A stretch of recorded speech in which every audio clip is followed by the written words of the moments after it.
So my thing is, what are you gonna do? I know I'm an educator and we talk about grammar, but Ghana is what is gonna catch. What are we gonna do? We have different variables that come to us as we're teaching. We get students. I'm a second grade teacher and I've been teaching for a long time. And I get students who can't read. They don't know the sounds of their letters. They're in second grade. To me, that makes no sense. So what am I gonna do? Am I gonna just say, okay, I'm gonna teach them kindergarten. Then how are they gonna be ready for third grade? Then we have the new directives coming from our administration. Our administration, this year alone, we have 5 new curriculums. That doesn't make sense. Science, social studies, math, that's 95. And literacy is our issue. Math is our issue. My students can't add 4 plus 6 unless they have manipulatives. That doesn't make sense. So my thing is, what am I gonna do? I get my students, I work different programs, and I had different programs where I taught reading. And so I came up with, okay, I don't have a reading program per se, so I'm going to use what I had to teach my students. Then I'm one of those people, if you come up to me and say, it's your fault, all you have to do is say, it's your fault, Ronette. It's your fault, you didn't teach the students, it's your fault. They can't read, they're going to third grade, they can't read. That's all you have to say, it's my fault. My fault. So guess what I'm gonna do? I'm gonna make sure my students are third grade ready. What are you gonna do when your students come in and they can't read? You're in third grade, you gonna blame the last teacher? No, you're gonna figure out what you have to do to get your students ready for the 4th grade. So I talk with my principal.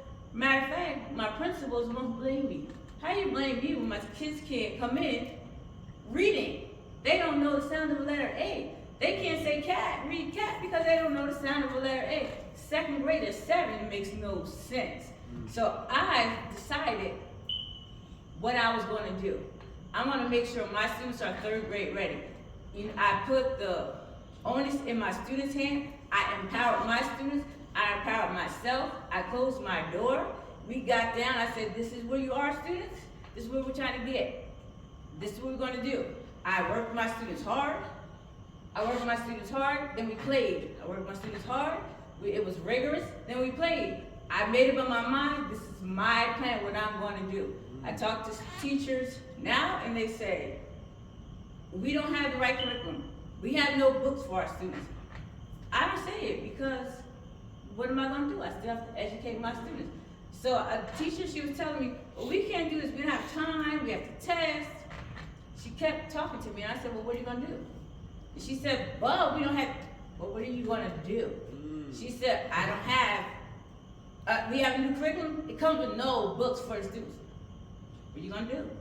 I don't have time to talk to you about what you don't have. What are you going to do? Your students need to learn how to read. They need to learn how to do math. All you need in this life, in my opinion, is to be able to read, be able to add, be able to write something. If you can't do any of that, how you gonna live? I just heard a statistic today. That's good for me. If you're not reading in by the 3rd grade, the likelihood of you going to jail is enormous.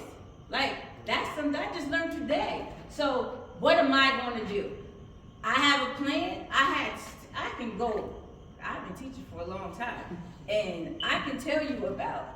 Last year and this year I had a bilingual class. Do I speak Spanish? Poquito.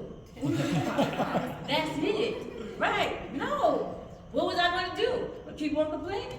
No. I had to teach those students. I had to educate those students. What are you going to do? That's it.